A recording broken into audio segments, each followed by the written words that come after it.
Menopausal সিনড্রোমের লক্ষণ কি?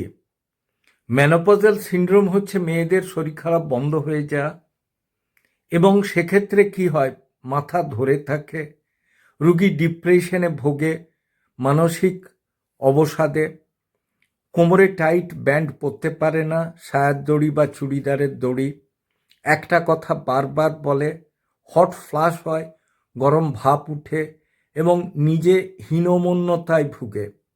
সর্বোপরি কি হচ্ছে, কোনো কথা বারবার বলতে থাকে। কনজুগাল লাইফে সে মনে করে আমি আমার হাজব্যান্ডকে আর কোনো রিল্যাক্স বা করতে পারবো না, তার স্বাচ্ছন্দ্য দিতে পারবো না, সেজন্য নিজেকে আরও বেশি ছোট মনে করে। কিন্তু এগুলো কন্ট্রোল করা যায়। ডাক্তারদের সাথে কথা বললে তারা বুঝিয়ে কোন হরমোনের ডিসব্যালেন্সে হয় সেটা রেকটিফাই করে ওষুধ দিলে ভালো থাকা যাবে।